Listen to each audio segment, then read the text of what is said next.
ऐसा भी होता है जिन्हें हम पी बाई क्यू के फॉर्म में नहीं लिख सकते? जवाब है हाँ, होता है। तो फिर उसे हम कहते क्या है? उसे हम इरेशनल नंबर कहते हैं।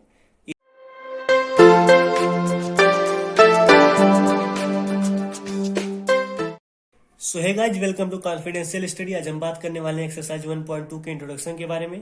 पिछले एक्सरसाइज में 1.1 में हमने पढ़ा rational number, whole number, natural number और इंटीजर्स। रेशनल नंबर क्या होता है? जिन्हें हम पी बाई क्यू के फॉर्म में लिख सकते हैं। P and Q are integers, Q is not equal to 0। लेकिन दिमाग में फिर एक क्वेश्चन आता है, क्या कुछ ऐसा भी होता है जिन्हें हम पी बाई क्यू के फॉर्म में नहीं लिख सकते? जवाब है हाँ, होता है। तो फिर उसे हम कहते क्या है? उसे हम इरेशनल नंबर कहते हैं। इरेशनल नंबर जिन्हें हम पी बाई क्यू के फॉर्म में नहीं लिख सकते हैं। हम एक बार देखेंगे फिर से रेशनल नंबर और इरेशनल नंबर को। रेशनल नंबर किसे कहते हैं? जिन्हें हम पी बाई क्यू के फॉर्म में लिख सकते हैं और Q is not equal to 0। लेकिन यहाँ पर पी और क्यू क्या होंगे? इंटीजर्स होते हैं। इरेशनल नंबर में भी पी और क्यू इंटीजर्स होंगे, क्यू 0 के बराबर नहीं होगा। लेकिन पी और क्यू के फॉर्म में, पी बाई क्यू के फॉर्म में से हम नहीं लिख सकते हैं। सबसे बड़ा डिफरेंस रेशनल और इरेशनल नंबर के बीच में यही होता है कि rational number P by Q के फॉर्म में लिखा जा सकता है और इरेशनल नंबर को हम पी बाई क्यू के फॉर्म में नहीं लिख सकते। दोस्तों, हमें पता है कि रेशनल नंबर इनफाइनाइटली कई सारे होते हैं, मतलब इतने सारे कि हम उन्हें गिन नहीं सकते।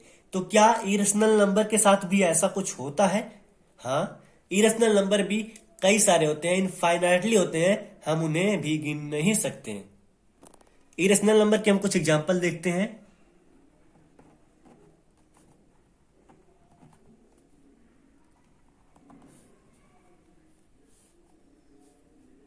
इसके एग्जांपल हम देखते हैं, जैसे कि √2, √3, √5, पाई।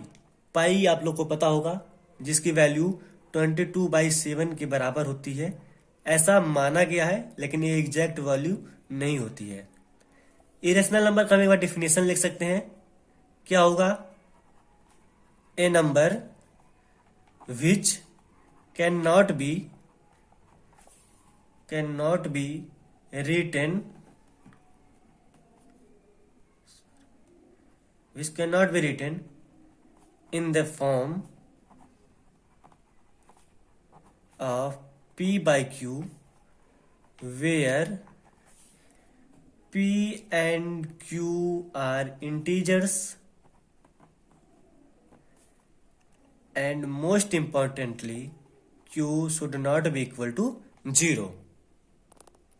गाइस, इरेशनल नंबर्स के हम और भी एग्जांपल देखते हैं, जैसे कि √6, √7, √10, √11, √12, √13, √14, √15, √17 और ऐसे भी कई सारे इरेशनल नंबर्स होते हैं।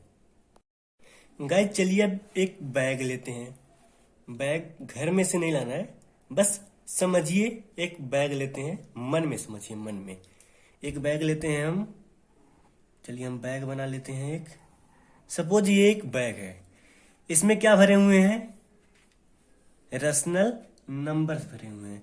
कुछ भी लेते हैं, 1/2, 1/3, 1/4, 1/16, ऐसे कई सारे रेशनल नंबर्स भरे हुए हैं और इसे हम यहां ऊपर से बांध देते हैं, ठीक है। लेकिन क्या हो अगर हम इसमें इरेशनल नंबर्स को भी ऐड कर दें?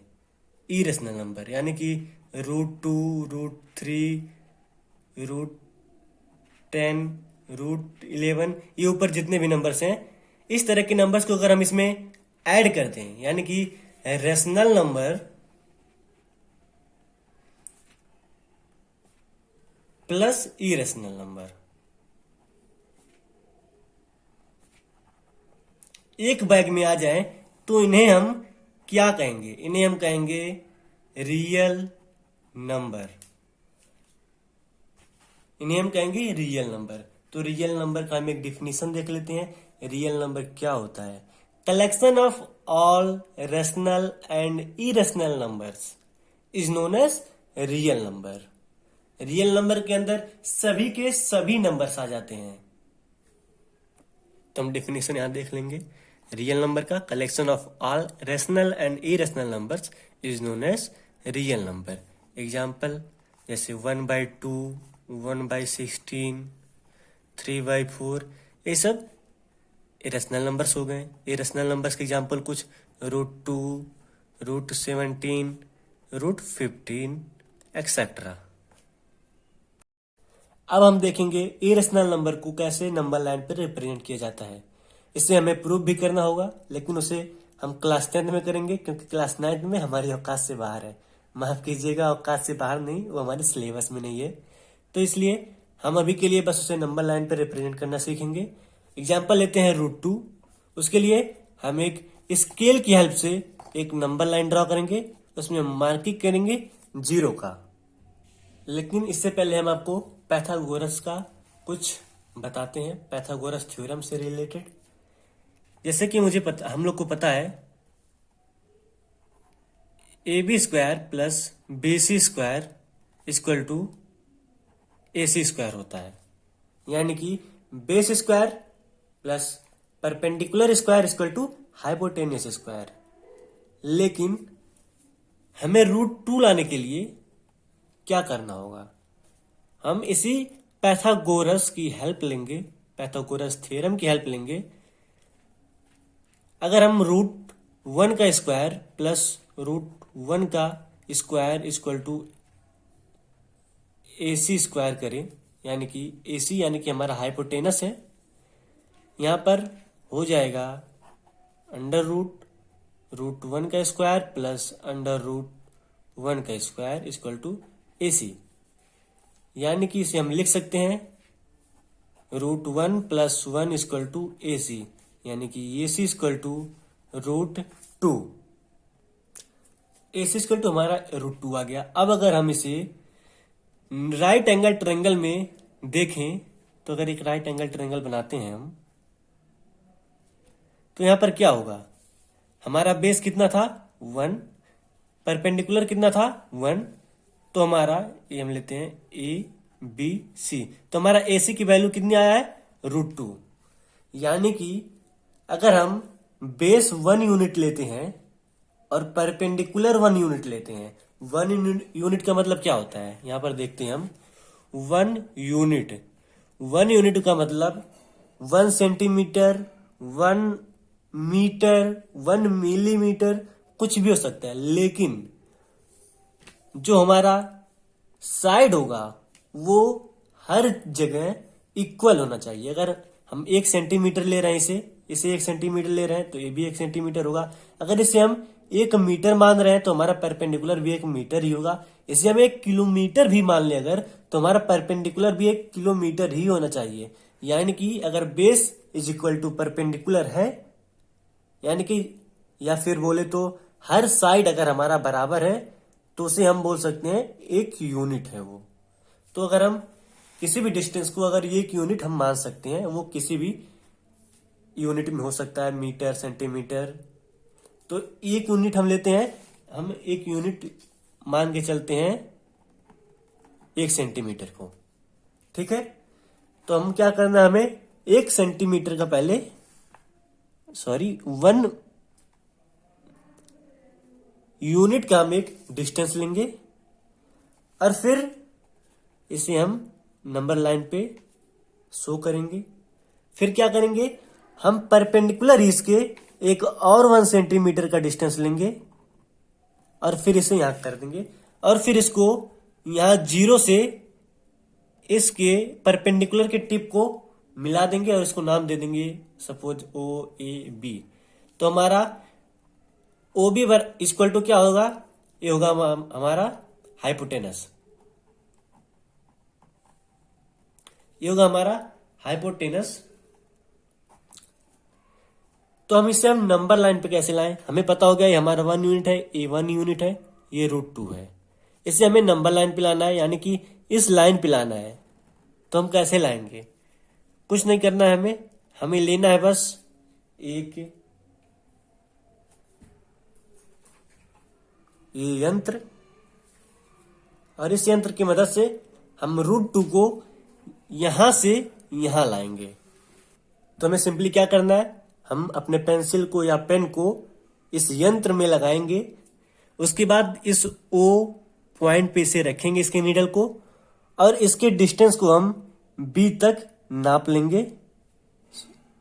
B तक नापने के बाद इसको हम यहां से इस तरह आर्क बनाएंगे और एक नंबर लाइन पे इसके आर्क को हम मिला देंगे।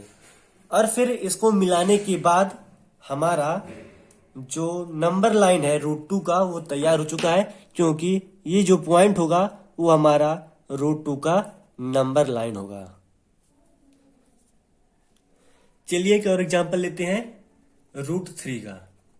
इसे हम और अच्छे से समझेंगे कैसे नंबर लाइन पे हम रिप्रेजेंट करें। √2 को हमने किया, वो थोड़ा इजी था क्योंकि उसे हम बस 1 यूनिट परपेंडिकुलर 1 यूनिट बेस लेके हम √2 को हाइपोटेनस मान के उसका हम डिस्टेंस ले लिए थे। लेकिन √3 में इसमें कुछ एक्स्ट्रा करना पड़ेगा। कैसे? हमें पता है √3 को अगर हम पाइथागोरस से लगाएं, पाइथागोरस थ्योरम से लगाएं, तो इसे हम लिख सकते हैं √2 का स्क्वायर प्लस 1 का स्क्वायर। इसे हम लिख सकते हैं, यानी ये क्या हो जाएगा, अगर इसे हम सॉल्व फिर करेंगे तो हमारे √3 ही आएगा। कैसे देखेंगे, 2 + 1 ये पूरा रूट में आ जाएगा इक्वल टू √3 हमारा आ जा रहा है। यानी कि हम इसे लिख सकते हैं 2 + 1 का रूट है। हम देखेंगे यहाँ एक 2 आ रहा है, एक 1 आ रहा है। इसे हम दो तरह से सॉल्व करेंगे। पहला तरीका हम देख रहे हैं, एक इसका 2 और 1 यानी कि एक बेस होगा एक परपेंडिकुलर होगा। या तो हम इसे बेस माने, इसे परपेंडिकुलर माने, या तो इसे हम परपेंडिकुलर माने और इसे बेस माने। चलिए अब हम इसे एक नंबर लाइन पे ड्रॉ करते हैं। एक नंबर लाइन यहां हम खींचेंगे, इसे हम मार्किंग करेंगे 0, और फिर 2 हम यहां पर लेंगे 1 यूनिट इक्वल टू 2 सेंटीमीटर। अब 2 यूनिट का हम बेस मानते हैं, ये हमारा 2 यूनिट का बेस हुआ, और 1 यूनिट का हमारा परपेंडिकुलर है, तो 1 यूनिट हम परपेंडिकुलर ड्रॉ कर देते हैं। और फिर इसे हम फिर से लास्ट टाइम की तरह इसे मैच कर देंगे, यहां फिर नाम दे देंगे AB। फिर हमारा BO क्या हो जाएगा, OB इज इक्वल टू हमारा हाइपोटेनस हो जाएगा। हाइपोटेनस ये हमारा √3 होगा, ये क्योंकि ये हमारा 2 है 1 है, अगर इसका हम पाइथागोरस से लगाते हैं तो हमारा √3 आ जा रहा है। समझ में नहीं आ रहा है, एक बार हम फिर से एक और तरह से बताएंगे, उसमें और आपको अच्छे से समझ में आ जाएगा। और फिर नीडल लेंगे, O पे रखेंगे, और इसको हम यहां से इस डिस्टेंस को आर्क मान के आर्क यहां से लगाएंगे, और यहां पर जो नंबर लाइन पे डिस्टेंस आएगा वो हमारा होगा √3। या फिर अगर हम 1 को बेस मानते हैं, 1 को अगर हम बेस मानते हैं, यहां पर 1 को अगर हम बेस मानते हैं, sorry 1 unit equal to 1 centimetre था ये। यहां अगर हम 1 को बेस मानते हैं और 2 को परपेंडिकुलर मानते हैं, तब भी इसमें कोई प्रॉब्लम नहीं है। डिस्टेंस नंबर लाइन पे वही आएगी, चाहे जिसे बेस माने या चाहे जिसे परपेंडिकुलर माने। फिर सेम प्रोसेस, इसको हम यहाँ नीडल O पे रखेंगे, यहां से हम डिस्टेंस लेंगे, फिर यहां से हम आर्क लगाएंगे, और ये आर्क जहां पर नंबर लाइन पे आएगा वही हमारा डिस्टेंस होगा √3 का। ये हमारा पहला टाइप था जिससे हम इसे सॉल्व कर सकते थे। हमारा दूसरा टाइप जिससे हम इसे सॉल्व कर सकते हैं वो देखते हैं। हम नंबर लाइन ड्रॉ करते हैं, एक नंबर लाइन ड्रॉ कर लिए, यहां पर हम मार्किंग करते हैं 0 का। पिछले हम दिखाते हैं, यहां पिछले एग्जांपल में हमने देखा 1 यूनिट यहां से और 1 यूनिट परपेंडिकुलर हमारा √2 बना रहा था। तो सेम यहां पर हम करेंगे, 1 यूनिट परपेंडिकुलर लेंगे और 1 यूनिट बेस लेंगे। तो यहां पर 1 यूनिट बेस हो गया, 1 यूनिट हमारा परपेंडिकुलर, इसे हम मैच करेंगे। ये हमारा जो डिस्टेंस होगा वो √2 का होगा। फिर हम यहां से 1 यूनिट और लेंगे, इसके परपेंडिकुलर लेंगे। यहां से ये जो डिस्टेंस होगा हम लेंगे, जो ये 90 डिग्री का होना चाहिए, ये 90 डिग्री से यहां से होना चाहिए।